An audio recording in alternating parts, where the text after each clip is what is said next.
Aray na aldaw kaninyo. Nakakain nga kami ng libre sa Manong Barbs. Paano nga kaya nangyari yun? After work nga ay nagpalit nga lang ako ng damit doon sa bahay namin. Pagkatapos nga noon ay nagpunta na nga rin kami sa Manong Barbs. May plano nga kasi kami ng pamilya ko na dito na nga lang namin i-celebrate ang Valentine's Day. Dito nga pala ito sa may Rosario branch nila. Nauna na nga din pala magpunta dito sila mama at papa kasama yung bunso namin. Sumunod na nga lang kami dito ni Love kasama nga isa ko pang kapatid at yung boyfriend niya dahil nga mga nakamotor kami. Kasama nga din pala namin ang araw na to mga tito at tita at pati mga pinsan ko. Pero wala pa nga sila nung mga time na to kaya naman nagtingin-tingin nga muna kami dito sa menu nila. Wala pa nga rin kasing gaano available na mesa at upuan ng mga time na to kaya naman habang naghihintay din kami nagtingin-tingin na din muna kami dito. Medyo marami nga rin kasing kumakain nung araw na to dahil kinabukasan nga din ito ay Valentine's Day. In advance na nga namin yung celebration namin ng Valentine's Day dahil panigurado bukas ay mas madami ng tao dito. Bukod nga din kasi sa sineselebrate namin ng Valentine's Day, inaalala nga rin namin ang birthday ng lola ko na namayapa na. Mabalik na nga tayo dito sa vlog dahil dumating na nga yung family ng tita ko ay umorder na nga rin kami. Medyo natagalan nga din kami sa pag-order dito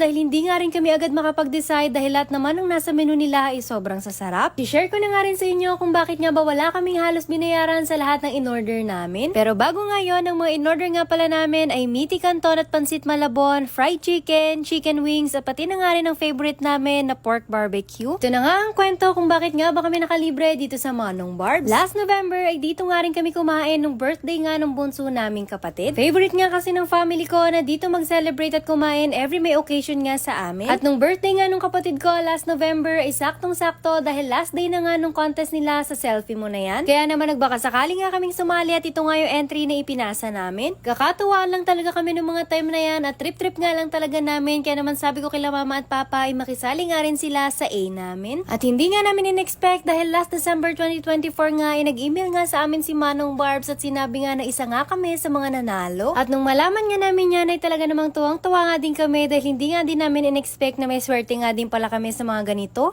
Char. 2,000 pesos worth of gift voucher nga na panalunan namin na pwede nga naming magamit para sa month of February. Nag-decide nga kami na gamitin na nga lang ito para sa Valentine's Day. Pabor na pabor nga rin sa amin to dahil makakaligtas nga rin kami sa gastos. Char. Grabe, talagang sulit na sulit nga rin sa amin yung gift voucher na napanalunan namin dahil 11 persons nga rin kami na nakakain gamit to. Dagdagan nga lang namin ng very light yung gift voucher dahil nag-extra rice nga rin kami dahil hindi talaga namin mapigilan na hindi mag-extra rice dahil napakasarap naman talaga ng mga pagkain nila. 11 persons na nga kaming kumain nito pero tignan nyo naman ay meron pa nga kaming na-take out. Mabalik na nga tayo dito sa vlog na matapos nga kaming kumain ay pinag-take out nga rin namin si Brownie, yung aso nga doon malapit sa amin na panay nga sunod kada umuwi nga kami. Nakakatuwa nga kasi yung aso na yon dahil napakalambing dahil kahit hindi nga namin siya alaga ay panay nga ang sunod at salubong sa amin. Kaya naman bilang kapalit nga sa pagiging malambing at mabait niya nga sa amin ay paminsan-minsan binibigyan at tinadalan nga rin namin siya ng pagkain. Matapos na nga kaming kumain ay agad na nga rin kaming lumabas dahil closing time na nga rin ng Manong Barbs nito. Bago nga kami umuwi ay tumambay at nagpahangin muna nga kami dito saglit sa labas. Thank you nga rin po pala sa Manong Barbs para sa pagpili nyo nga sa amin na manalo. Siyempre, special thanks nga rin to Manong Barbs Rosario Branch pati na nga rin sa mga staff nila para sa pag-assist at pag-asikaso nga sa amin at sa mga order namin kahit anong oras na nga rin kami natapos kumain nung araw na to. Yun lang, Diyos mabalos!